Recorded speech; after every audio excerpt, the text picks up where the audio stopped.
Yo, yo, yo, what's up, everybody? Welcome to the KillJoy Jake YouTube channel.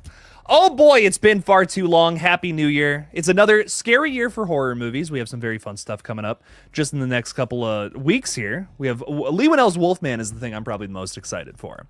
But we also have Presents from, I believe, Steven Soderbergh, if that's how I pronounce his last name. Please don't make fun of me in the chat, or do, if I'm pronouncing that incorrectly. And we also have a Companion, which is another movie that I'm like kind of hyped for, which looks cool. It comes from that comes from the same producers of the Barbarian team, which that was like one of my favorite movies back in 2022. If you guys missed that one, but 2025 seems to be starting off a lot stronger than the previous year. So I'm very excited to get into some of the stuff from this upcoming year. It's gonna be fun. Superman is with us tonight, who also has a movie coming out this year. Saying, Jake, I do genuinely believe I Know What You Did Last Summer has the capacity to be the most surprising horror of 2025. I know, Superman, you've been kind of worried about this one. But you think it could be better than Scream 1996 and Halloween as long as the script is on point. Do you agree with me? Well, those are two of the greatest slasher movies of all time. I don't know if it's going to be as good as that, but I think it's going to be fun, and I'm excited to see these characters again, who we really haven't seen since the first sequel. So I'm excited to revisit this one. I think it's going to be a good time. Yo, Jake, how you doing? I'm doing great. How are you, Ripley? How you doing? Fighting xenomorphs? Chilling out? I hope so. Hopefully you're not fighting xenomorphs. Paula Fitzhenry is saying hi. Hello. What's up, Paula? Welcome in. Wendy Murray's saying hey. Hey, Wendy. RJ Skarenki is saying let's start off 2025 right and talk some horror. Yes, absolutely. I love it. And speaking of which, everybody, on coming up this not this is it Friday? I completely forgot. Coming up this upcoming Wednesday, so like in less than a week here, we have a members only watch party where I'm going to be showing the first couple minutes of Chicken Man. So members are going to see that before anybody else. So stop on by, become a member. It'll be a fun time. You get to see the opening scene of Chicken Man, and then the rest of it will drop the following Friday. So that's my slasher film. If you guys are like, what the hell are you talking about, Jake? That's coming out next week. I'm really excited for you guys to see it. We worked really hard on it. The whole team busted their butts on this one. I can't wait for you guys to see it. King Matthew III, my liege. I got a prediction for Scream 7 if Stu returns, and that's a big if. What if Gail knew he survived due to her camera in 1? She could have lied to Dewey about it. I guess that camera was still in there. That would be cool. I think if they do bring Stu back, that would definitely be a possibility. Why not? Why not utilize that element? There was literally a camera in the room when it happened. He could have just snuck out somehow. That would be fun. I don't, as you guys know, I'm not necessarily on the Stu train, but if they do end up doing it, yeah, use some elements from that first movie that, maybe some fans haven't thought about. That would be a lot of fun, I think. But King Matthew III, I'm into it. And honestly, I'm not ruling out a Stu possibility for Scream 7. That would put a lot of butts in seats. And I think with a lot of these franchise continuations, that seems to be the goal from the studios. So we'll see. We'll see if Stu comes back or not. I think so. I think there's enough fans that would love to see it. That I know that I could maybe feel that joy with other people if it were to happen. So I'm a little more accepting of it these days. but we'll see. We'll see what's up. Kyle Gordon with the cutest penguin I've ever seen as the profile picture. What's up, Kyle? You cute penguin, you. Saying, good evening, Jake. Happy New Year. How are you feeling lately? It's been a long day, but we're streaming, we're talking horror, and I can't complain about that, Kyle. So I cannot wait to get into, we have some news updates to talk about too, which is really fun. We'll get into that. You know what, Kyle, just for you, because of your cute ass penguin, let's talk a bit about this. We have 3 more Fear Street films in the works, people. So I don't know if this includes the Prom Queen movie that is coming out this year or not. But yeah, I guess they're planning 3. No, actually, reading the article, there are 3 more after this upcoming Prom Queen movie. That is so exciting. I personally loved the Fear Street movies that came to Netflix back in 2021. If you guys remember, it was 3 movies pretty much back to back that told one long story, and it was really cool. I don't think, I don't know if everything about it was like the coolest shit I've ever seen, but I can't believe how good those movies were, considering they were all shot by the same director, Lee Janik from Cleveland, Ohio, my hometown. Massive shout out to her. She's awesome. But a lot of it was really good, and I really enjoyed it. Loved the cast of those 3 movies, too. There's a lot of cool stuff going on there. We have 3 more coming out, a whole new trilogy. That's crazy. There's going to be 7 Fear Street movies in just a couple of years. That's nuts, man. That's a whole franchise in just like, what is that, 4 or 5 years? That's awesome. It's cool stuff. So I'm super into that. And we also got an R rating for Heart Eyes coming out in just a month here. So that's another slasher that I know some of you are excited about, and old Jake is very excited about. John Kramer is saying, and also another part of that Heart Eyes news is that the trailer drops on Tuesday. This is a Red Band trailer too, ladies and gentlemen. We're going to see some more gore. Hopefully everything doesn't get spoiled, but I am excited for it. What's up, John? How you doing? Are you putting any people into traps this year? God, I hope so. I need a Saw 11 update like yesterday, dude. Oh, I'm hoping for it. Hoping for it. Wild Boys movies. Wild Boy movies with a 1 as the eye. You're so cool, dog. I love that. What's up, Jake? Can't wait for Chicken Man. Thank you.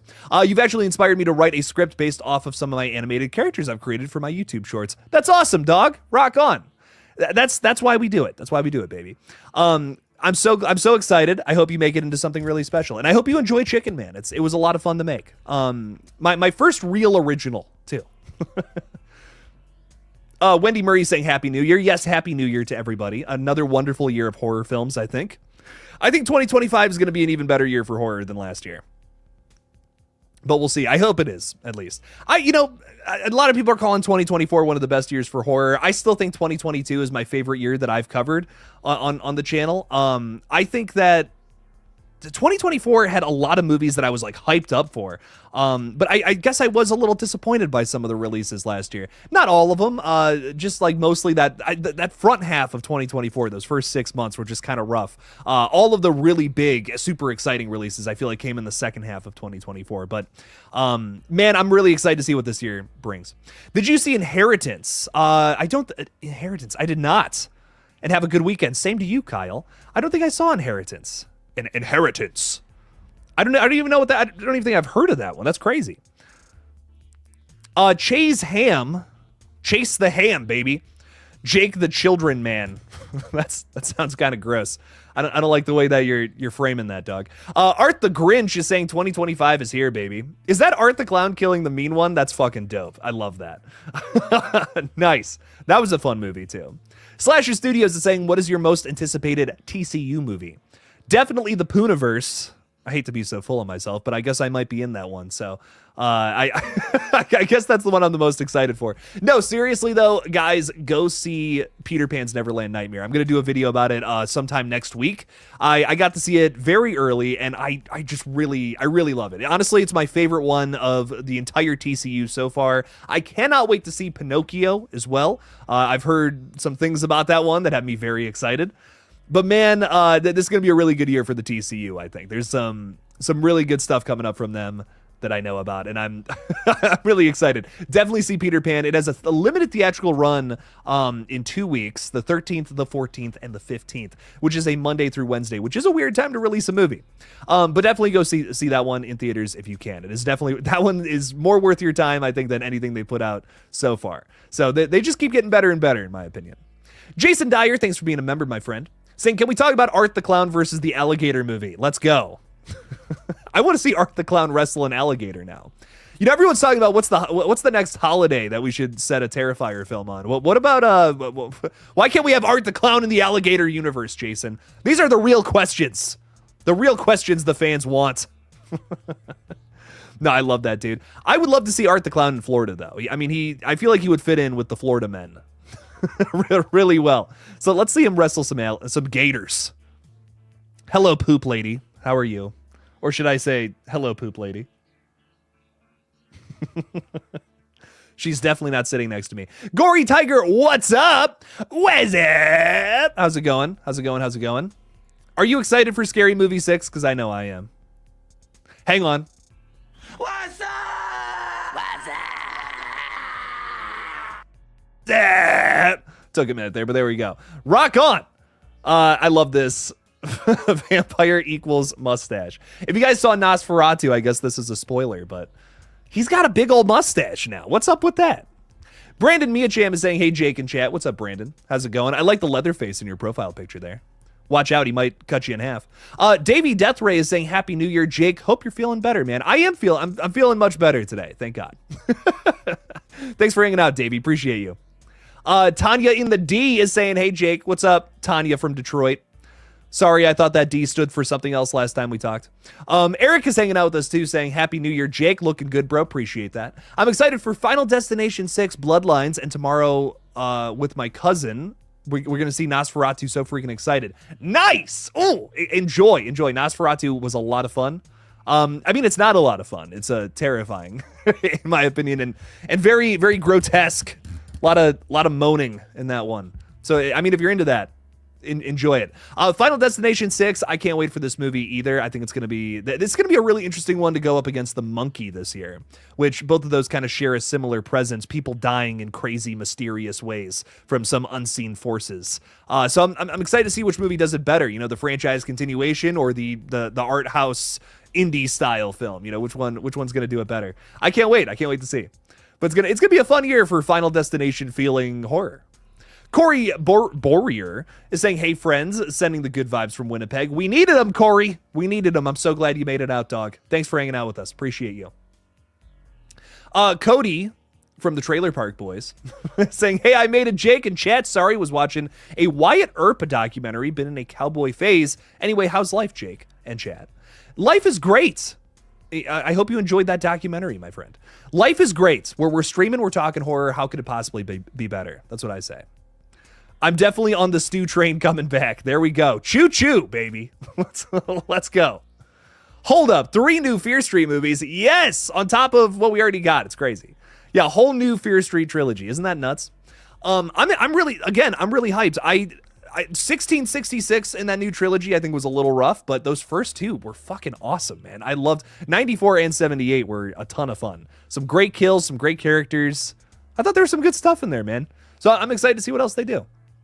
What do you think Terrifier 4 and 5 are going to be about? Probably Sienna taking down the entity in one way, shape, or form in a very general sense, right? But we're also going to have a lot of Art the Clown shenanigans. We got to have that in there. We have to Art the Grinch. I'm just excited. I'm excited to see what else comes from this franchise. I think it's going to be fun. I want to know what the setting is going to be for those next 2 movies, if we do end up getting 2 movies, or if it's just like one conclusion film. We don't know yet. You know, we just heard Damien say that he may do 1 or 2 more. And I kind of hope it's 2. You know, I kind of hope it's 2 because I'm selfish and I want more than just one more Terrifier film, I guess. I feel like I haven't gotten my fill of Art the Clown quite yet. So I'm really hoping it's 2 more. We get to see some of those crazy set pieces that Damien is talking about to just throw Art the Clown at. I don't know. I'm just really hoping to see it. Netflix has faith in this franchise for good reason. I mean, I remember they were like successful when they came out. I don't think they were like groundbreaking like, you know, Squid Game season 2 has been just recently. But yeah, I really think that they could make more of these, do something crazy with it. I'm excited to see this Prom Queen one. It's kind of weird that, you know, they do 3 movies, right? And then they're just like, okay, 1 more, a couple years later. And I'm like, all right, hey, rock on. Let's see what it's all about. And now they're doing another trilogy, as it seems. So I don't know. I'm here for it, man. We'll see what's up. We'll see what ends up happening. 2022 was the best year for horror. It is one of my, honest to God, like out of all the years of horror, that is a top 5 for me. Maybe 1981 is up there. 1984, 78 I think is another great year for horror. Trying to think like what are my absolute favorite years. 1996 honestly is a really not just because of Scream. There's a lot of stuff that came out in 96 that is excellent. The Craft being another thing just off the top of my head. Love The Craft. That and Scream are both 2 of like some of my favorite 90s horror movies. Very good stuff there. Tid Morgan is hanging out with us. What's up, Tid? What's up, Jake? I wonder when we will get a new Hellraiser movie. You know, me too, dude. That last one was awesome. One of the best from the entire bunch. And there's a lot of them. there's a fuck ton of Hellraiser. You can get lost in the Hellraiser franchise, man. There's a lot of them. And not all of them are worth your time. But that last one, the 11th Hellraiser film from David Bruckner, so good. I really enjoyed that one. And I just found out my boy Rafe from Outer Banks is the main dude in that film. And I got to make my girlfriend watch it for that reason. So I got to rewatch it knowing who he plays on Outer Banks, which is so cool. This is by the way, KillJoy Jake is officially an Outer Banks stan account. It was a My Chemical Romance page, which is where I get the KillJoy from. That's a joke, but it's now an Outer Banks fan page. Just so everyone is aware, this is no longer a horror channel. Remember when I was going on rants about Fast X? That was my thing for a while. Now my thing is Outer Banks. I love it. I think it's one of my favorite shows. It's so good. Do you think David Arquette could appear in Scary Movie 6 in a cameo? I think that would be awesome. We've talked a lot about how Scary Movie 6 is totally going to rip on the new Scream movies. There's a lot to rip on. So I could totally see like Melissa Barrera being featured in it at some point. Maybe not necessarily the main character, but like just kind of pop in for something, right? I could totally see David Arquette popping in there too and doing a little bit or something. Why not? You know what I mean? The original Scary Movie made fun of Scream. Let's see Scary Movie 6 make fun of the whole franchise now. Now it has a lot more material to go off of. So let's see it. I'm down for it. My favorite horror movie from last year is Mr. Crockett. I love to see some Mr. Crockett love. I just watched it again a few nights ago. I genuinely, this is a top 10 horror movie from last year for me, and I hardly see anybody talking about it, which is a shame. It's so good. Thank you for talking about it. If it weren't for you, I wouldn't have watched this phenomenal movie. Well, thank you, my friend. I had to talk about it in my top 10 list. I had to shed a light on it. And honestly, that top 10 list video that I put out at the end of last year, which was just a couple days ago, I really just want to put a spotlight on the movies that I thought were the most like impressive, like the ones that just did something that really, really shocked me and took me by surprise. That's really what that top 10 list is. I mean, there's probably 25 movies from last year that I think could easily be on anybody's top 10 list that didn't make the cut for this video, but I tried to talk about 10 movies that I felt like were genuinely something so substantial, so worth your time, because they do something so wildly different. And Mr. Crockett, I think, would be the top of the list in that account. You look at the preview for this movie, and it looks like the goofiest, silliest, dumb, campy horror movie you've ever seen. But then you watch it, and it is so emotional and like kind of deep and sad. And it's like, oh my God, this goes so hard. Mr. Crockett, I think, is a dark horse from 2024. It deserves so much more love. And I don't know if that movie is going to wind up on more top 10 lists from folks from this previous year, but I think it deserves it. I have so much love for this film. It's crazy underrated. I'm almost pissed I didn't see it in the theater. I wish it was more than a Hulu streaming release. I had an emotional time watching that one. It was very good. Mateo is asking, how long is Chicken Man? Chicken Man is 10 minutes long. It's just a short film, but I would like to make a full feature out of it at some point. Maybe you guys can help me with that sometime in the future. That would be dope. I have a crazy idea for a feature. I couldn't pack all of my ideas into the short film, which is why I would love to do a full feature. But I think this showcases the idea of the character. That's kind of the goal with this short film. It is a open shut story. You know what I mean? You could just have the short film. That could be it. But there's also like a lot of teasing for more to come. Like there's obviously a lot more to this character after you see it. I hope you'll want more after watching it. That's the goal. What else is going on? Jake, when is your feature? When is my movie coming out? Very soon. It's coming out in a week from today. A week from today, it will be out on the Human Eggs production channel, where all of my short films and all that good stuff will live moving forward. So we're also thinking about doing a new cut of the promotion, because again, we made that in like 48 hours, and we had 8 hours to edit it, so it's not the best it could have been. So we're thinking about doing a director's cut of that one, which if you guys don't know, that was a short film that we made this year that went up on this page for the Cleveland 48-Hour Film Festival. So that was fun. Squid Game Season 2 was boring. I'm only through 2 episodes of it. I definitely don't like it as much as Season 1, but I thought it was cool. There's some interesting moments. The rock, paper, scissors game, I think, is the best part so far. That was cool. Are we ever going to get the Ring 4? God, I want that too, my dude. I hope we get that. That'd be dope. I'm actually a fan of Rings, the third film that everyone hates. I think it's fun. It's not great, but it's a good time. I see some more chats from people. We will get to those in a sec. But Jess, thank you so much for supporting the page. I really appreciate you. Hope you have a great year. You deserve it. Same to you, Jess. Your profile picture there is making me want to do a face mask so bad. I haven't done one of those in so long, and I don't care. Make fun of me. I love them. They're great. You do that, you know, you take it off, you take a shower, and it's, oh man, it's comfortable. I like it. It's good stuff. Makes my face feel all nice. But Jess, thanks for supporting the page. I hope you have a great year as well. Hope you have an excellent 2025. You know what's really terrifying to think about? We are 25 years. We're a quarter of the way through this century. That's horrifying to me. Dear God, where did all the time go? It's crazy. Thank you for the $2, though. I really do appreciate you. Thank you. Do we think there will be a stream sequel? Fingers crossed, baby. If they have an Indiegogo campaign go up for it, I'm gonna support it in one way, shape, or form. I loved that first one, Allison Chains. Hey, I think I just heard the door go off. Ladies and gentlemen, we ordered some pizza because everyone in this house is hungry. Just so you know, so there will be some pizza eating during this stream. I don't care how gross that is. What? Yeah. That means you're over a fourth of you. Do you realize? Don't tell me that. Madison's like, oh, we're a fourth the way through the century. That means you're a fourth of your way through your life. And I'm like, I'm already having a quarter life crisis. You don't have to add to it. You really don't have to add to it. For the love of rock. What's up, my friend? There's a horror movie called Azrael, which stars Samara Weaving, coming to Blu-ray this month. Never heard of this movie. Is it good? So for the love of rock, I love this movie personally. It has very little dialogue, which I know some people don't like this about some movies. But what it's basically, I think the best way to describe this movie is it's a 90-minute chase scene with Samara Weaving as the final girl. It's crazy. It is very intense. I want to say there's like an Evil Dead and a Ready or Not influence here for sure. Am I just hearing things?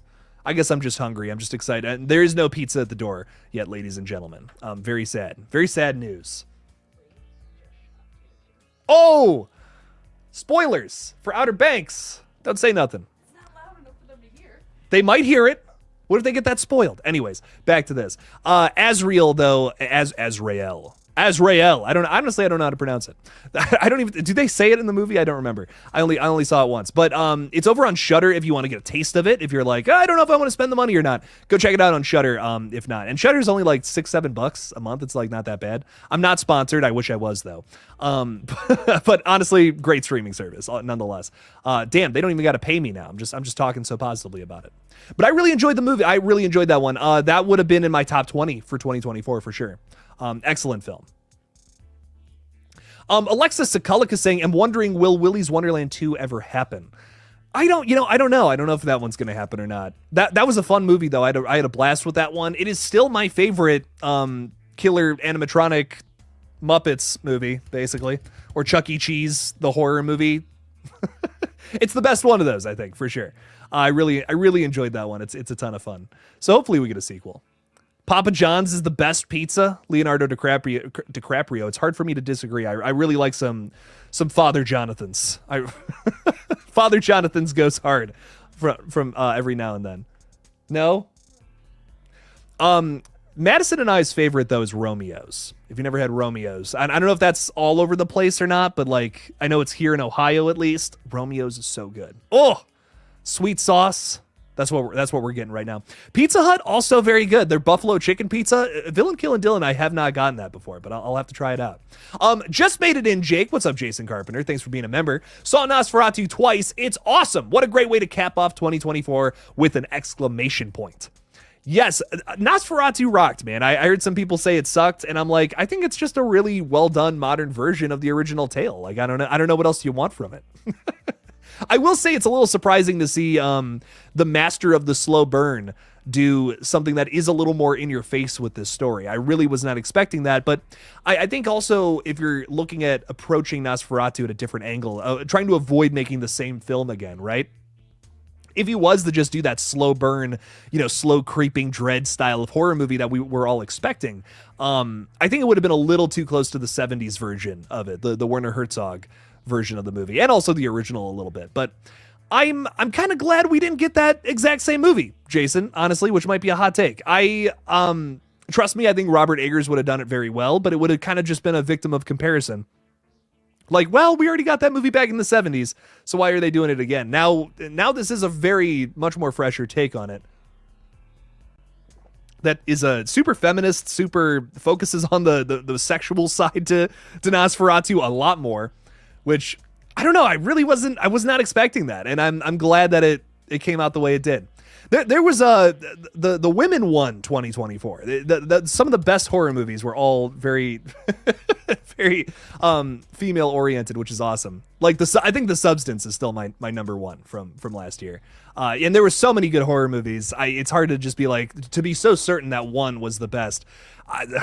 That blew my fucking mind. I felt like I was watching like just a genuine original from start to finish of that one.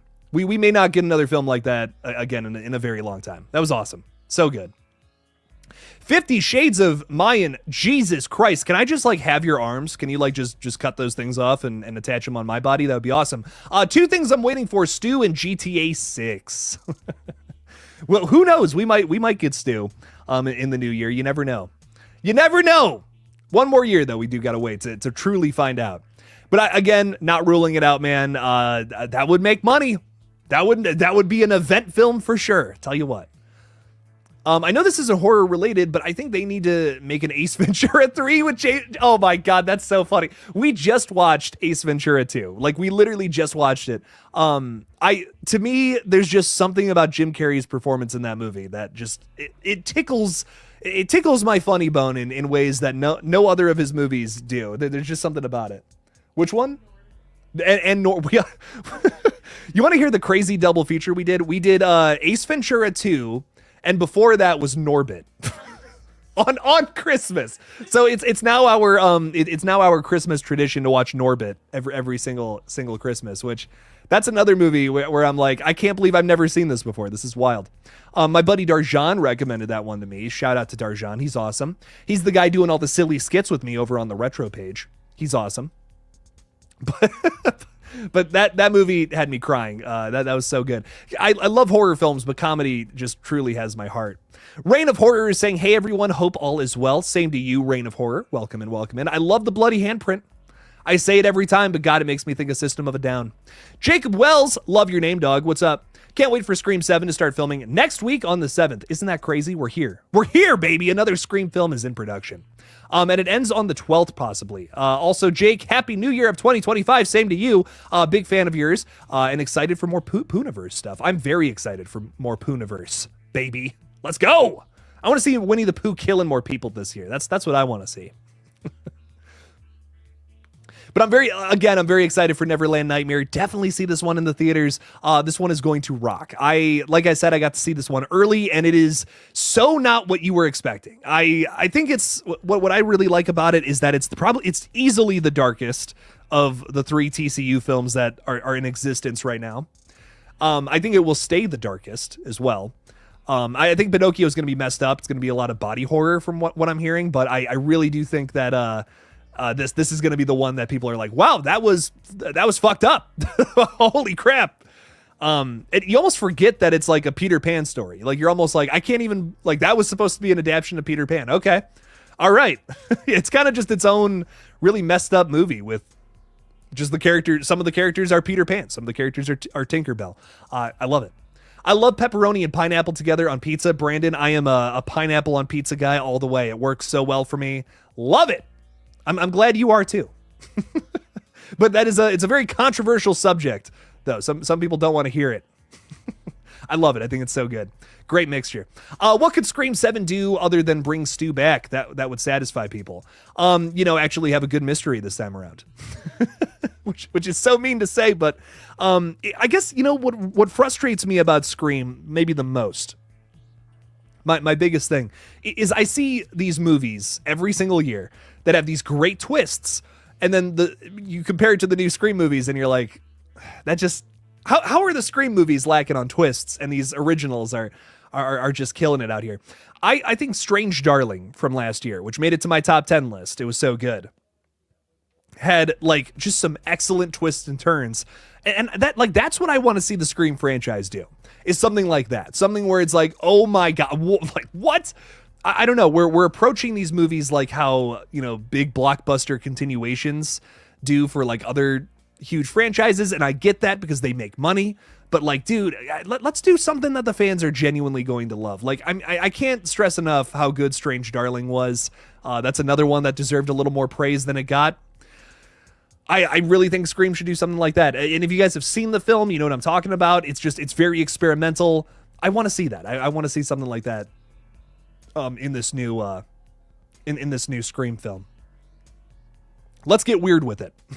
Let's stop, you know, I'm good with the story. You know, I'm good where the story is. Let's get weird with it. Let's do some crazy twists and turns. That's what I think I need more than ever from the series now. Not on the stew train. He's dead. He's dead, damn it. I feel you, Darth Gutierrez. I feel you. I want a new killer. I want a new twist, a new motive. Jacob Wells is saying, do you think we will ever get a Goosebumps or Are You Afraid of the Dark reboots that live by the lore of the original ways that the stories went? Oh, I don't know. Like anthology? Come on, Hollywood. Come on, Hollywood. Seriously. I actually think that would be really cool. Like a Goosebumps movie where it's like just a bunch of different stories all together. Like short stories. That would almost feel like a callback to the TV series too, in a way, which I would really like. That would be cool. That'd be dope. I still have not seen the Goosebumps show with Justin Long in it, and I live by many creeds, but one of them is if Justin Long is in it, I will watch it. So I need to see that. I need to see what's up with all that. But an anthology style Goosebumps, I really do like that. And Are You Afraid of the Dark? Going back to my childhood with both of those, man. Love those so much. Let's poke the stick. Let's poke Hollywood with a stick here so that they give us better anthologies. Jack 5, what's up, Jack 5? Where's Jack 1 through 4? That's what I'm curious about. Wendy Murray, thank you for the $5. I really do appreciate you supporting the page. Saying, I'm looking forward to 28 years later. Me too, Wendy. I am unbelievably excited for this one. 28 years later, it was on the radar, of course. I'm a big fan of 28 Days Later, but I saw that trailer. And if you guys have not seen this yet, oh my God, I was blown away by that first trailer. I'm dying to see this one. And I was a little worried, when they announced it, because they said, it's a full trilogy and they've shot 2 of the movies already. That whenever I hear that, I think to myself, you're kind of putting the cart before the horse a little bit. See if the first one works, see if this return to the franchise is good, if people want these movies, and then make 3 of them, kind of Halloween 2018, I think did it right. They did that first movie, it was a big success, and then they made 2 more weird movies, which some people either love or hate, as we know. But I think that was the best way to approach it, because it's like, well, clearly people wanted more. That first one made over $200 million. Yeah, make 2 more. There you go. Rock on. But honestly, any qualms, any worries I had about the 28 Years Later trilogy has completely been silenced after that first trailer. Genuinely one of the best horror trailers I have ever covered on this page, bar none. Like, I think it's number 1. It's my favorite trailer ever. I think the trailer for this film scared me more than some of the movies I saw this year, which is saying something, man. Just the approach, it was very minimal, didn't show you too much. I don't know what the story is going to look like from that trailer, but goddamn do I have a taste of something genuinely evil and terrifying, which that's what this franchise is, that this franchise is all about misanthropy in a lot of ways. It's a very weird way to comment on how angry and pissed off a lot of people can be. And that's why I think Danny Boyle talks about why he says, oh, it's not a zombie movie, even though it's a zombie movie. Fight me. It's a zombie movie. People like to get angry at me and they're like, Jake, it's not a zombie movie. And I'm like, dude, it's people infected and they're running around biting and eating people. I don't know what to tell you. What are they eating? I don't see any of these zombies cooking up a sandwich, dog. They're eating other people. We just don't see it on screen. But anyways, Wendy, I am very excited for 28 Years Later too. I'm dying to see what the Bone Temple is all about. What is going on with that?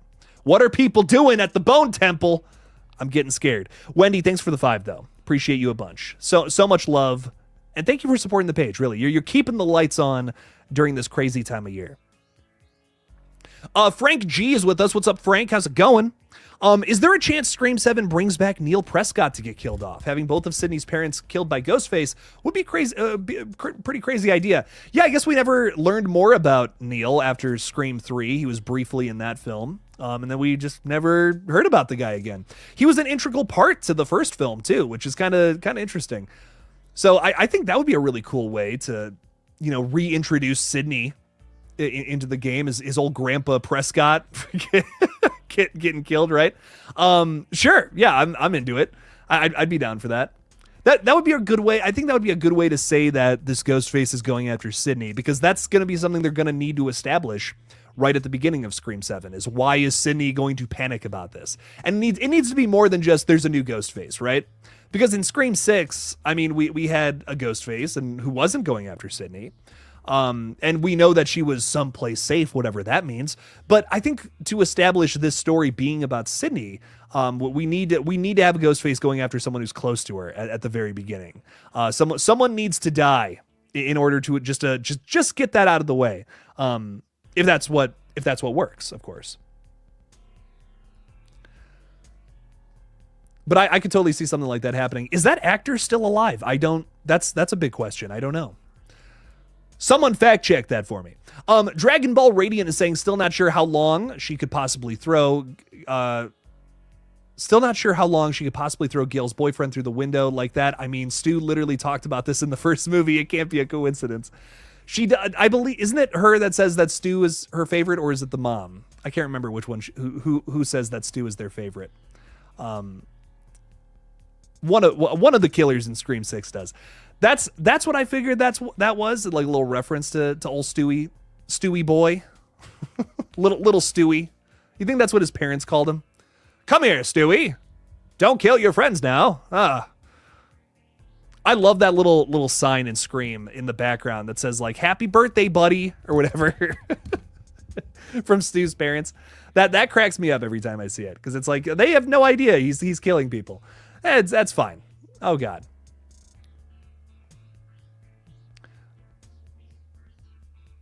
Jake, are you going to post more videos on GullGotha?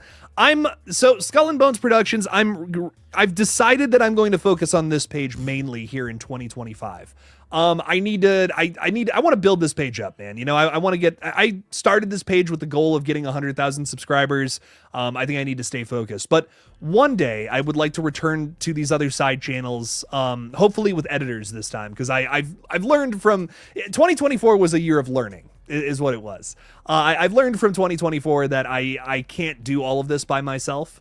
And I really, if I'm going to run 3 YouTube channels all at the same time, I need help. I can't do it all by myself. So I'm going to spend this year just building up this page, I think. And then moving into hopefully 2026, I can revisit these pages and grow them a little more. But I need editors is what the bottom line. So hopefully soon you will see more videos there. I'm going to try to post some stuff there whenever I get some free time. But again, the goal is I want to build this page up. I want to hit, last year my goal was to hit like 30K and we fell short of that. But I want to surpass what I did last year. That's my goal. I got like 7,000 subscribers in 2024. And in 2025, I think I can get 10K. So that's the goal. That's the goal. We're staying focused this year. 2025 is going to be a year of growth, where last year was a year of learning. So that's how I'm looking at it. Pizza should be coming soon, just so you know. I'm excited for Return of the Living Dead. Ty, this is a really interesting situation here. We technically have 2 Return of the Living Dead movies on the horizon. Due to some legal BS, which thankfully is not as bad as the Friday the 13th situation, but still kind of weird. From my understanding, the lady who plays Trash in the first movie is going to be starring in her own Return of the Living Dead sequel, which I guess they're allowed to do because of some kind of rights thing. I can't remember. But that's a totally different situation than the movie you're probably talking about, which we got a teaser for back in December. It was I can't remember. Wow, totally forgot his name. our main zombie from Return of the Living Dead. Wow, totally slipped my mind. So sorry. Someone please correct me in the chat. Our main zombie from Return of the Living Dead dragging a Christmas tree through a graveyard, and it was awesome. It looked so cool. Return of the Living Dead, but at Christmas time sounds so interesting to me. I cannot wait to see that at the end of the year. Gonna be a ton of fun though. That was another really good. We got a lot of good trailers in December. I didn't even realize. That was another good one. You know, didn't show us too much, just teased the concept. That's all you need to do in a good trailer. What else is going on here? I know I see some new people coming in. What's up, everybody? Mario Bruno is saying Brazil in the house. Hello, Brazil. We are so excited for Scream 7. I guess Mason and Celeste will be the opening kill. Oh, there are a couple who died during dinner. What? So Mason broke Jenna Ortega's heart? I don't want to hear it, Mario. I don't want to hear it. Tara and Chad are in love. I will hear nothing of this. No, I'm just kidding, man. I'm excited to see if Chad does end up being the opening scene. Some people, wow, I made that video about Chad being the opening scene. Whew, y'all did not like that. Some people were angry. Some people were like, no way, dog. That would be such a waste of a good character. I think it would be so brutal. I think it would just be such a shock to have a main character from the previous two films be our opening scene. And again, the only character that I think is safe in the Scream universe is Sydney. That's the only character I don't want to see die. Everybody else is fair game, in my opinion. And I also think this establishes that Ghostface is going to be a menace this time, dude. Chad survived like 1 million stabs at the end of 6, and people were not happy about that. So to kill him in the opening of Scream 7, after maybe like, even more stabs, that to me is like, oh shit, this guy did what the killers from Scream 6 could not. And that establishes him as a more formidable foe. So I'm not against that.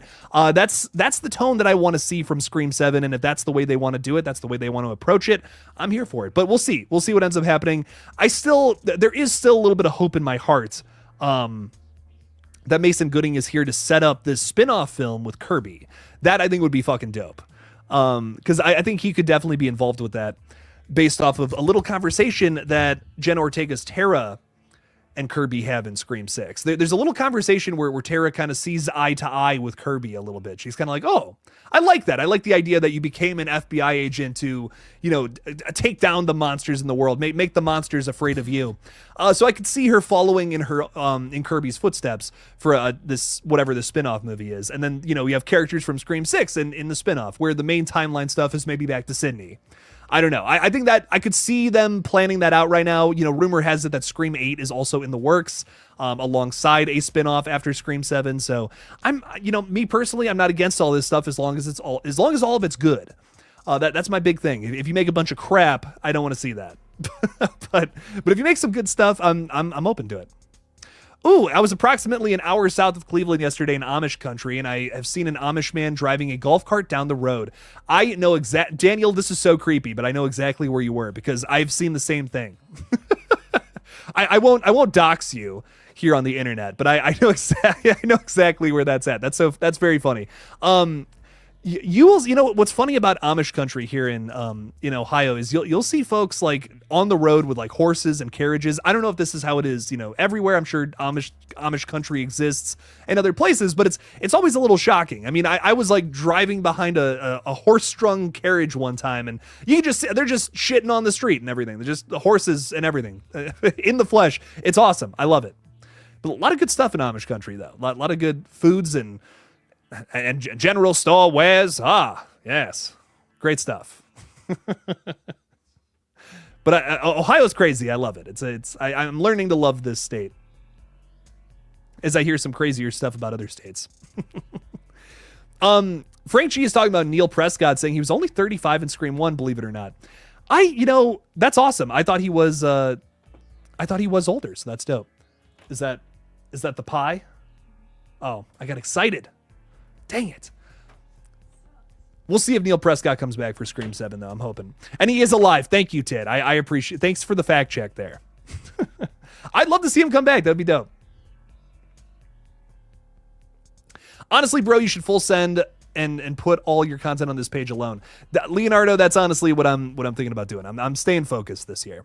I started this page with the goal of I want to hit 100,000 subscribers, and I'm back to it. Last year was kind of, I think I was kind of worried that all this wouldn't, I was worried I wasn't going to continue to get views on stuff outside of the world of Scream. And now I'm starting to realize, I'm like, if I just keep talking about stuff, I will get more views on it. So I'm like, I'm just going to commit. I'm going to commit to this page. This page has not done me wrong yet. So why change it up? You know what? Don't fix it if it ain't broke. That's what I learned in 2024. So sometimes you need to take a whole year to figure things out like that. But here we are, man. Brandon is saying, hey, Jake, do you think Nosferatu is the best shot horror film? Any other contenders? It's a gorgeous looking movie. It's shot very well. There are other movies I think are shot better, you know, just from personal preference. I love, and I'm actually going to look up the guy right now because I love his work so much. The film Infinity Pool and Possessor from Brandon Cronenberg are both shot by the same guy. And this is so important to me. I'm looking it up because Kareem Hussein, I think Kareem Hussein. The way this guy shoots movies, I am in love with it. It is it's purposefully ugly in certain scenes. And it like is kind of like weird to watch a little bit, but I think it's so purposeful. It's very interesting. And I just love the way this guy shoots movies. He also shot Hobo with a Shotgun, which is dope. I forgot about that. And Orphan First Kill. He shot that movie as well. On top of Possessor and Infinity Pool. I just think the camera work in both of those movies is like some of my absolute favorite in horror history. There's something about it that just works really well for me. But Nosferatu, shot and colored very well. I think it is a gorgeous looking movie. Very blue. Very blue. Tarman. I couldn't think of Tarman earlier, Ty Lee. I got to watch those movies again. It's been too long. Wendy Murray throwing $2 out there. Thank you again for supporting the page. You're going to see Nosferatu again on Sunday. Hell yeah, dog. I'm so glad that everyone's really digging this movie. I loved it. I think it's one of the best tellings of this story maybe ever. I don't know. Again, I don't know if it's my favorite. My dad and I agree. We think that Bram Stoker's Dracula, which is, Nosferatu is the bastardized version of the same tale. That's probably the best rendition of the Dracula story, in my humble opinion. I love that movie. I think it is one of my favorites. That's another favorite from the 90s, another favorite horror movie. That's a top 10 for sure. But yeah, Nosferatu, it is great. I mean, Robert Eggers, it's one of his best films. I still think The Lighthouse is my number one. That movie is it's timeless. It's one of I think it's just so fucking hilarious. It's so funny and it's so dark at the same time. And you get these great performances from Robert Pattinson and Willem Dafoe. That's when I think of Robert Eggers, I think of that movie. So I'm excited. I'm excited to watch Nosferatu again. I definitely want to watch it at least one more time in theaters. I've only seen it once now. I got to see it in an early screening, and then that was about it. But I want to go to the theater and see it just one more time. My big thing is I couldn't get past the mustache during the castle scene. And after talking with some other YouTubers, which I got on a panel with the Cobwebs channel, who was awesome. That dude rocked. And Rockland Graves and Splattercast, we all got on a panel talking about this movie together. They're like, the castle scene's the best part, and all I could think about was the mustache. It was really hard for me to be analytical when I'm looking at Nosferatu with a big bushy mustache. So I need to see it again and really be able to hone in on that scene. So I definitely want to see this one in theaters again. But enjoy on Sunday, Wendy. Have a very good time watching horror movies. We have another horror. I just got a notification earlier, like right before the stream, that there was another horror movie, like the first big theatrical release of the year, that is in theaters right now. And I don't remember the name of it off the top of my head. I want to look this up because I'm quite curious. I'm already hungry to get into something from 2025. I'm already ready for it. Here we go. The first theatrical release for the horror genre in 2025, The Damned, is now playing in theaters. It's about a 19th century widow who is tasked with making an impossible choice when a ship sinks off the coast of her isolated fishing outpost during an especially cruel winter. Okay. I have not seen the trailer yet, but it sounds cool from that. I'm into some period pieces, man. Run it. For the Love of Rock is saying, if Chad does die, it kills any chance of a Core 4 reunion in a future Scream movie. I mean, you could still have the sisters come back, and it would be the Core 3, you know, which would be sad. And Jasmine could come back. But I hear you, though. I hear you on wanting to keep Chad alive so that they can do this sometime in the future. I get that. I do. I want that movie just as bad. But I'm not against the idea of killing Chad in 7 if it means establishing Ghostface as a brutal killer. I think the other thing too is that Scream 7, now coming back to Kevin Williamson, they have to deal with the fact that 5 and 6 are canon. There are certain things that they have to do to keep the story going, which any future Scream is going to have that problem as well. And I think that's why it's really tough to tell a new Scream story. That's kind of why I'm really hoping that the series eventually gets into like one-shot stories where it's just new characters. They have a Ghostface problem, and they got to solve it. They got to figure out who it is in their group. No more legacy characters, because it is starting to weigh down on the stories of a lot of these movies. I think 5 and 6 especially would be much better if they did not have to rely on the past so much. 6 at the very most. If 6 was just a standalone sequel with new characters, and you didn't have any legacy people in it, I think that would have been a much better film. And it's nothing against, like Gale or I love Gale and Kirby, but just trying to keep everything in sync with everything that came before it, that's just a tough ask. There's a lot of things you got to do, a lot of workarounds you got to do, a lot of things you got to just kind of shoehorn into the story to make sure it works with everything that came out previously. And even then, not everything works for some people. So I hope that at some point this franchise goes the Evil Dead route. What Evil Dead is currently doing right now, which I think is brilliant, just having these little one-shot stories where the Book of the Dead just happens to pop up at a new cabin in the woods, an apartment building, whatever Evil Dead Burn is about.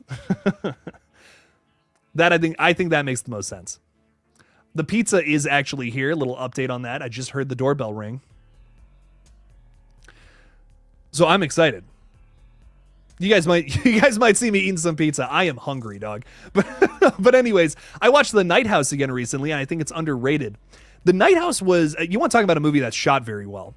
The Night House is gorgeous cinematography. And I can't remember the lead's name, Rebecca something, right? She was fantastic in this one. I don't think I loved the ending, but I would like to watch this movie again. Rebecca Hall, I couldn't think of that name. This is another movie from David Bruckner, which, by the way, the script for this one started off as a Hellraiser film, believe it or not. And his next movie was Hellraiser, interestingly enough. And if you watch it, I think you'll see how this could be a Hellraiser movie. When you'll watch it, you'll be like, oh, yeah, this is basically just a Hellraiser movie, but without Cenobites, kind of. Definitely, if you have not seen The Night House, an underrated one for sure. I got to see, that was my first advanced screening ever that I ever got invited to. So that one holds a special place in my heart for that reason. I gotta watch that one again. I didn't love the ending. I think that was my big thing about it. I was like, that ending was okay. Wasn't crazy about the way that one concluded, but everything else about it I thought was awesome. Great story. What is your favorite Friday the 13th movie? That's so tough. There's so many good ones. Part 6 is an easy favorite, I think, for a lot of people. 2 and 4 are the ones that I watch the most, though. Those to me are like quintessential Friday the 13th. I think that's why I like them so much. Need a sip of water here. Getting a little dry. Gotta whet the whistle. But I love 2 and 4. I think 7 is crazy underrated. 7 is so much fun to me. Having basically Carrie as your final girl in that one makes it really fun. And also you got Kane Hodder as Jason. I mean, what more could you ask for? It fucking rocks. 7 is great. But part 6 is like a ton of fun. I think part 5 is underrated. I don't think it's great, but it's better than most people give it credit for. is what I'll say. And Jason Takes Manhattan. I love the last 15 minutes. The last 15 minutes is awesome. The rest of it sucks. But what do I think is genuinely like the best Friday the 13th movie? Again, I watched 2 and 4 probably the most, but I think the remake is the best one, which maybe that's a hot take. I don't know. It's just, I think it's the most well-made movie of the whole bunch. I think it has some great kills. Derek Mears is an excellent Jason. And he's so kind in real life. After meeting him in real life, I'm even more inclined to say that. I feel like it's a little less of a guilty pleasure. But I love that movie. It hits all the beats of things I want from a Friday the 13th movie. A lot of people have criticized the ending as being like a little too similar to the other films, which I think I agree with. But I still enjoy it. I don't know. It's a good ending. I like the stinger jump scare too. That's fun. Again, hits all the beats of a Good Friday movie. Muhammad, thank you for the 5. Really do appreciate the support. Thanks for keeping the lights on here at KillJoy Jake Studios. Do you think at some point Blumhouse will revisit the Ryan Gosling Nightcrawler Wolfman pitch? That's a really good question, because I know that Ryan Gosling is a producer, or maybe an executive producer, on this new Wolfman film. So I feel like that project kind of just turned into whatever Lee Winnell is cooking up. But I wouldn't be against this. I think that would be a lot of fun.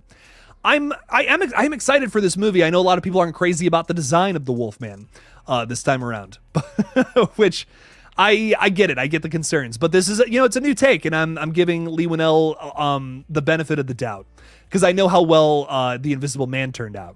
So I'm kind of expecting this one to be the same. I was not excited for The Invisible Man. I was like, dude, Lee Winnell, like, he's doing Invisible Man. I like The Invisible Man, I guess, but I think there's just better things he could be doing. I guess that was my mindset going into that movie. I was blown away. I was like, this is like the best movie of the whole year. Oh my God. And still, I think The Invisible Man from Lee Winnell, a top 10 horror film from the 2020s so far. Still going all the way back to March of 2020, a time that none of us want to go back to. I genuinely think that's a top 10. Whoo, yeah. Go ahead, show everybody. Make everyone jealous. Two little calzones we got. I know. Isn't that horrible? We got calzones instead of pizza. No, I'm just kidding. I feel like making a Parks and Rec joke. If anyone's seen Parks and Rec and knows what I'm referring to, so much love to you. But Blumhouse, I'm excited for their Wolfman movie, man. There's not a lot of things I am excited for from Blumhouse, because I think they've made some stinkers lately, let me tell you. But this one, I think, is going to be good. I'm going to get past the design, because I know Lee Winnell is going to tell a crazy fucking story here with some great actors, man. Julia Garner in Ozarks is so good. And at any time I see, what's his face? Christopher Abbott. It's something, he's also fantastic. We were just talking about Possessor a minute ago. He's kind of playing a weird dual role. He's kind of playing two characters in the same body. That's kind of what the whole movie's about, and he's doing it so well. That smells so good. Oh my God. I'm not going to eat on stream, but I might eat on stream. I might. God damn, that smells so good. I would love to see this film, though, more the Nightcrawler. I get what you're talking about here. More of Ryan Gosling essentially being the Wolfman, and kind of maybe a design that feels more akin to the original, right? Because I know a lot of people are like, dude, that doesn't look like the Wolfman. That just looks like a scary, hairy, wrong turn character. But I'm still excited to see what this one's all about. And maybe Ryan Gosling has a small little part in it. Who knows? Maybe. You're just teasing me. You're just teasing me at this point. It's better than the pizza? Oh, man. Update, it's very good. But, Muhammad, thank you so much for supporting the page. I really do appreciate you. Maybe we'll get this movie at some point. I mean, hey, look, if this one's successful, and, you got to remember, a lot of these reimagining of Universal classic monster movies have not been successful. So if this one is successful, maybe they revisit that pitch and then bring it to light, and then maybe Ryan Gosling is interested. Who knows? He might be busy with Barbie 2 coming up, but but we'll see. We'll see what ends up happening. Again, thank you for supporting the page, my friend. I really do appreciate you. Wendy Murray, thank you again for the 2. Can't wait for the Wolfman to come out. Me too. This is I can't even believe I'm saying this for a January release, but it's one of the movies I'm the most excited about for the whole year, like without a doubt. Lee Winnell can do no wrong. I've said this many, many, many times before. Pretty much every movie he's directed, I have been a huge fan of. Insidious 3, Upgrade, Invisible Man, all 3 of these deserve more love than what they have gotten. So I'm expecting nothing different from Wolfman. I think this is going to be one of the better ones from the whole year. And that's just a couple weeks away. Literally 2 weeks from today. we will be watching this movie. Yes, let's go. Let's go, Wendy Murray. Thank you for the 2. Really appreciate you. Oh, man, and my main man, Destin, is hanging out with us. What's up, dog? Destination Station, pulling into the goddamn station here. What's up, dog? Wolfman and Heart Eyes are going to be great. I agree. Destin, you got to come on the page sometime. It's been too long. I want to have some guests on at some point this year. I haven't had guests on in like a couple of months, so I got to do something. But hell yeah, I think Heart Eyes is another one that I could just rant and rave about. That was another really good trailer, which admittedly did show a lot. You know, probably one of the coolest kills in the whole movie, let's be honest, in that first trailer. And then we're getting a Red Band trailer here in just next week. I believe it's going to be Tuesday. Someone said that earlier, and I heard that before the stream as well. So Tuesday, you might want to look out for that one. I hope it doesn't show too much, because I feel like we've already seen a lot of it from that little trailer. This another movie that I think is shot very well, has some really unique kills to it, has a great cast, and has a really cool creative team behind it as well. Christopher Landon, Michael Kennedy, and Josh Rubin is directing, who most recently we just saw on the Creep tapes. He was victim number 4 of the tapes. So I can't wait. I cannot wait to see Hard Eyes, man. Very hyped up for that one, Destin, for sure. Do you think there will be a time jump in Scream 7? If so, what do you think what do you think that will look like? I read that wrong. Sorry. Could the movie take place over multiple years?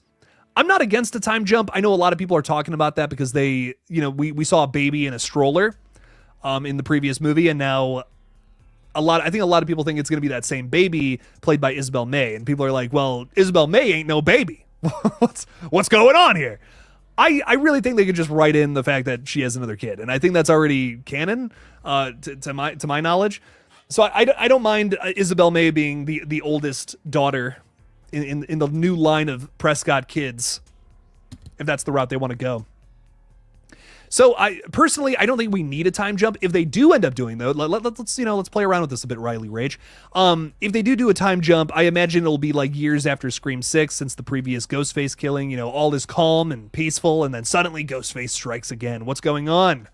The time jump might help to distinct themselves. Kind of just like put some time in between 6 and 7 to show that 7 is kind of doing its own thing. So I would understand that. Maybe that's a device used for something like that. So just to show that there's no connection to the Kirsch or the Baileys, whatever their actual last name is, which is unclear. But yeah, I think that to me, they could use it for that. It's not necessary. I don't need it. I would still be okay with Sidney Prescott having a baby in the house when Ghostface is running around, because that's scary. you know what I mean? That could be used for something really interesting. But besides that, I don't know. I don't know if we would need that or not. It all depends. I don't want to say, I don't know if we need to, age up Neve Campbell and, give her gray hair, right? And do like a Halloween 2018 thing, but I'm cool with how it is. But we'll see. Would Finn Wolfhard be a good addition to the Scream 7 cast? I assume you mean. Yeah. I mean, there was a little while there. I want to say like, what was that? 2018 maybe, where Finn Wolfhard was just in like everything. I mean, like every movie that came out, it was like Finn Wolfhard starring in Ghostbusters, that weird horror movie that came out a long time ago. Just, yeah, there was a lot of things where I'm just like, okay, yeah, we get it, Finn. We got it. You're from Stranger Things. You're cool. But I wouldn't mind seeing him in more stuff nowadays, for sure. I feel like I haven't seen him in a lot lately. Like Ghostbusters Frozen Empire, I think was like the last time I saw him in a movie. I don't know. I don't know what else he's up to be honest. We'll see. He would be a good killer. I think he would be a really unexpected Ghostface, because he plays, kind of the main character in Stranger Things, kind of, right? Would you agree with that? Would you say that Mike is the main character of Stranger Things? Yeah. I think all the kids. All the kids. And like the teenagers. Yeah. Those are all the main characters. Because like I think what's interesting about Mike in Stranger Things is like and Muhammad, I'm so sorry, I'm gonna get to your chat in a second, but I think what's interesting about Mike is like he's kind of become my least, like not my least favorite character, but maybe my least favorite of like the. You don't like Mike? Not a fan. Nope, not a fan of Mike. He's kind of my least favorite, I think, from the kids. It's nothing against Finn Wolfhard. It's honestly just the writing. I feel like there are other characters who are more interesting. I'm very excited for Stranger Things season 5 though. Oh my god, can't wait. We are watching that when it drops. Just for the record, you suck for eating all that in front of me, by the way. Muhammad is saying, also, did you see Mike Marino's design for Wolfman? Is this the new design, Muhammad, just to be 100% sure? Or is this something else entirely? Mike Marino Wolfman. I'm just gonna look it up. Because I just want to make sure that's...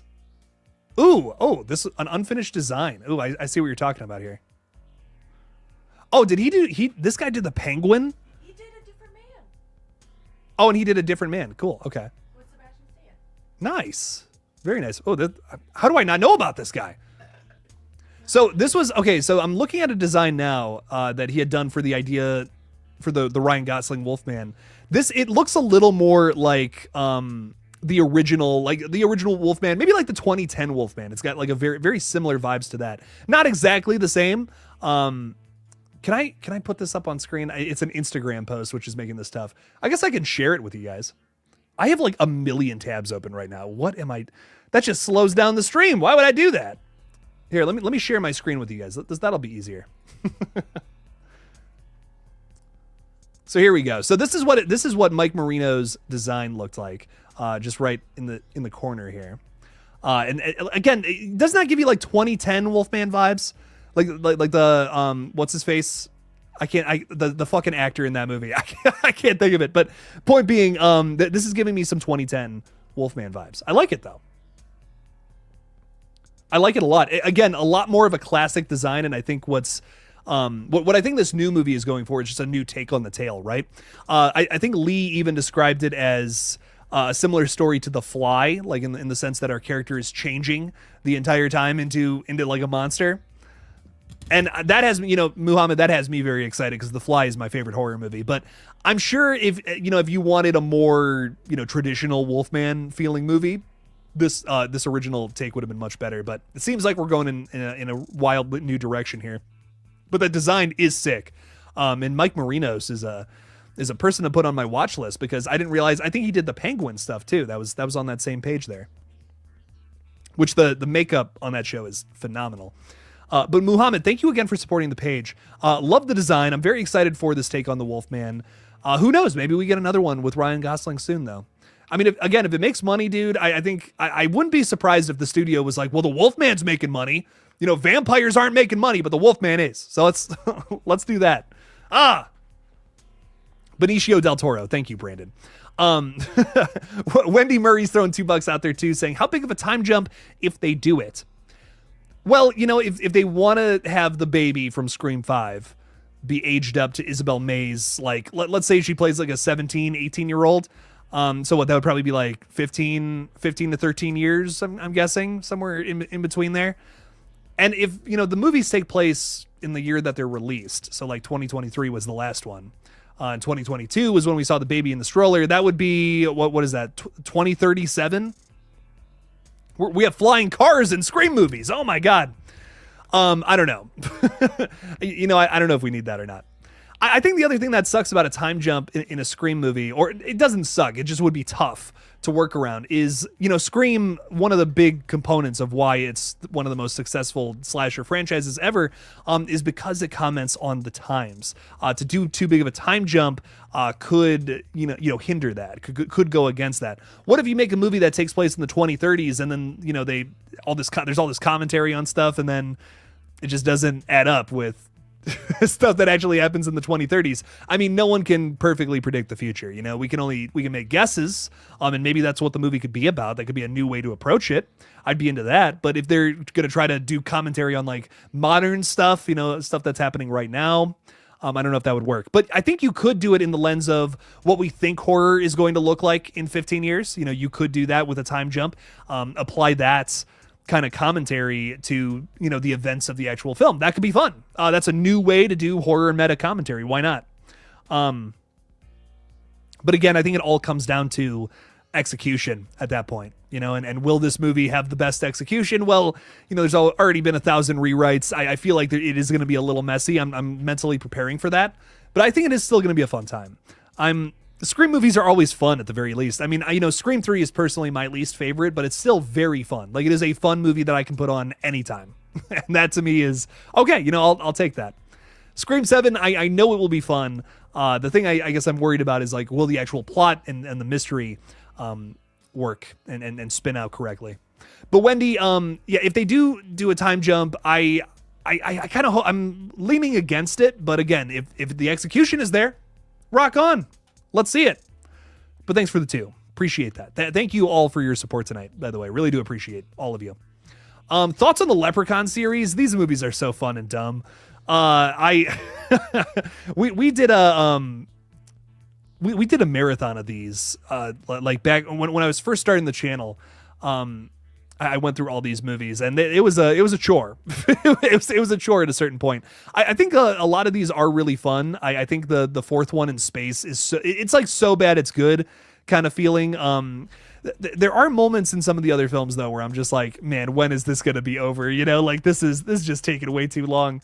The Hood movies especially are like, dude, y'all gotta chill out. This is crazy. This has gone too far. But I really do like the original. I don't hate the Leprechaun Returns movie from like 2018. I think it has some great kills. That's a big positive. It sucks that it's not Warwick Davis. But I do like that, you have characters from the original movie coming back. It's kind of the requel, right, in the Leprechaun franchise. It's fun. And again, the space one I think it's so fun. It's just a really fun, dumb movie. The Leprechaun has a lightsaber, for Christ's sake. I mean, come on now. How can you say that? How can you say that movie sucks? It's pretty easy to say that movie sucks, actually. Stranger Things 5 is going to be so peak, bro. It absolutely is. I really thought, I was not the biggest Stranger Things fan after the first 2 seasons. I'm like, it's good. I have a good time with this show. But season 1 and season 2, it's kind of the same thing, right? Same storyline pretty much, done twice. And I kind of thought that, that's the only trick they got up their sleeve. And then season 3 comes out and I'm like, oh, hang on now. What's this all about? This is different. We barely even, I think we only go to the Upside Down like once in season 3. It's much more about it's so character driven. And, if the Russians are bad guys, it's like, this is crazy. This actually feels like, a cheesy 80s horror movie. Or maybe even an action movie. And I loved that. I was like, okay, Stranger Things season 3, you're cooking. This feels like very nostalgic in a good way. It's not just saying like, hey, remember this, hey, remember that, pointing the finger, which a lot of movies do nowadays. It actually utilizes, plot elements from a lot of 80s feeling movies for its own story. And I was really invested. I'm like, that's a cool way to do it. Nice burp. And then season 4, to me, is on paper should not work. Like season 4 of Stranger Things is 1,000 things going on all at the same time. And 9 out of 10 times, I hate movies like this. I hate complex movies so much. The simpler, the better, typically. When it comes to just good movies in general, not just in the world of horror. But Stranger Things season 4 is a goddamn miracle, in my opinion, because nearly everything about it really works for me. And they do so much ambitious, like, let's just throw shit at the wall and see if it sticks. And it all sticks. It's like, how the fuck did they do this, man? I don't know. I was blown away by the last 2 seasons of Stranger Things. It's on my top 10 list after those last two seasons of favorite shows on television. So I'm very excited to see what season 5 does, because 4 to me was like the peak of just complex storylines all coming together and working somehow. Season 5, I think, is going to go back to something a little more simpler, something more close to seasons 1 and 2, but still with maybe that, that color and creativity of seasons 3 and 4. And I'm excited to see what that looks like. I'm really, really hyped to see how all this wraps up. So I'm probably going to cry like a little bitch again, just like how I did during the last episode of season 4. I was bawling my eyes out at 4 a.m, watching it by myself. But I'm so excited. I can't wait to see season 5, man. It's gonna be a ton of fun. Did I ever see Joker Folie à Deux?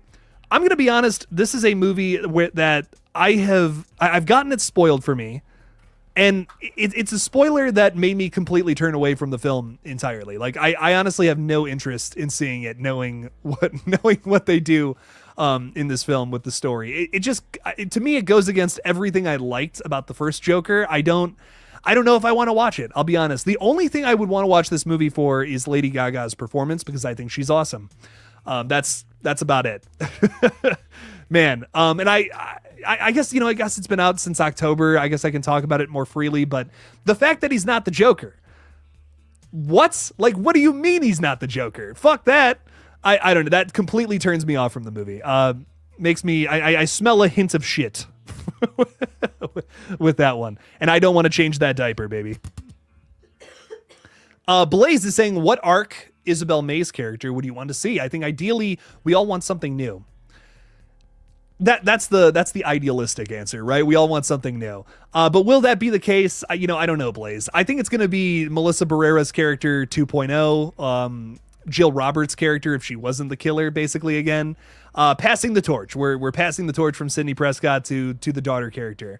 And she's going to have the same conversation with her daughter, saying that this is your life now. Ghostface comes after you. And it's going to be like, I feel like I just heard this, like 4 years ago in another movie. But the only reason I'm not against it, the only reason I don't think it's going to be complete dog poop, or not, I don't think it's going to be bad. I just feel like it's going to be like way too reminiscent of Scream 2022. The one thing that they could do that would be fresh about this whole storyline, the whole passing the torch to the younger generation, is this is a Prescott family member this time around. They could do a little commentary on Halloween 2018, which I wouldn't be against. That to me could be a vessel for that. Which would make it fresh again. Because I feel like in a sense, maybe there's a little bit of commentary on Halloween 2018 in Scream 2022, but to me it's more about just requels in general, that fifth film. So I think that if you want to target those movies a little more, maybe more specifically, the whole basically everything they did with Andy Matichak's character that went absolutely nowhere in the third film, you could make fun of that a little bit here in Scream 7. That to me could work.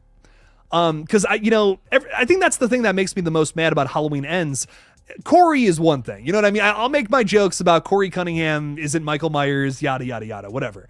I could bitch and moan about that all day. The thing that actually makes me so upset watching that movie is the fact that they completely waste Andy Matichak, which is so upsetting. Andy Matichak is so much more than a dumb love interest, which is what they make her in Halloween Ends. And it frustrates me so much. I'm like, this character was a fucking badass in Halloween 2018 and Halloween Kills.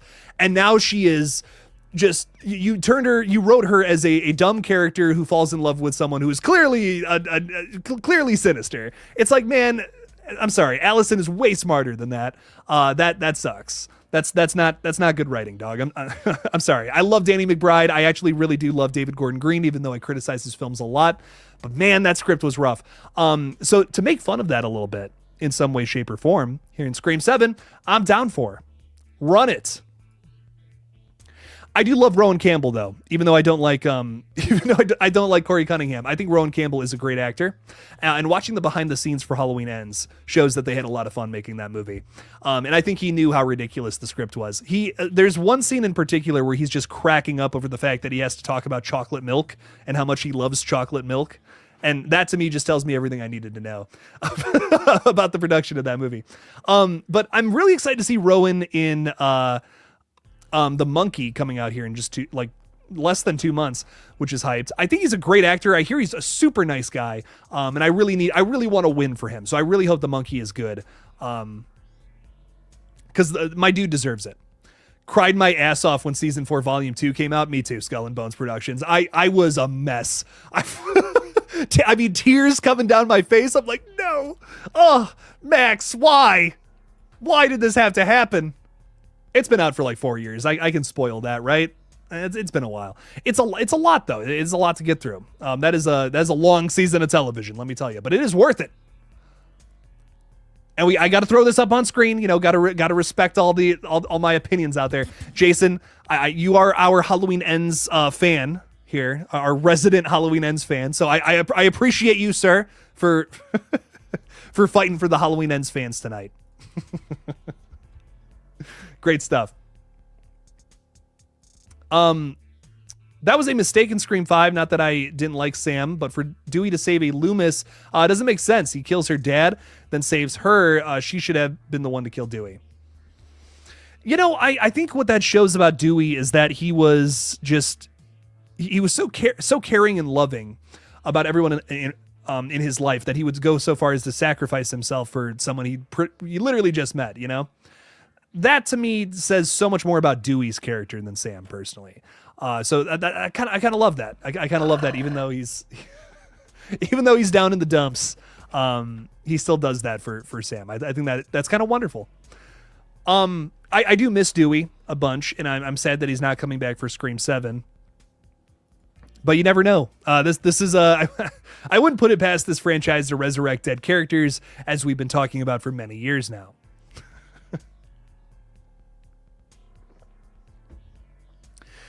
Ladies and gentlemen, I hate to end this stream early, but it's been a day.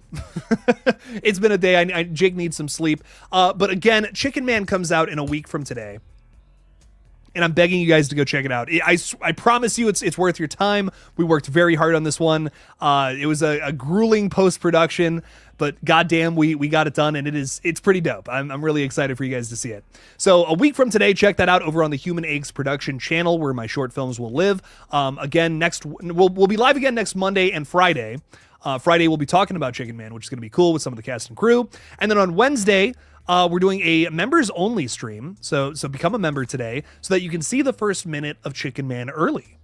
Pretty exciting stuff. Well, I don't know what movie we'll be watching yet. Still got to figure that out. But check that stream out. It's going to be a ton of fun. Thanks for hanging out with me tonight, ladies and gentlemen. And as always, don't forget to kill it out there, y'all. Peace out, as the Canadians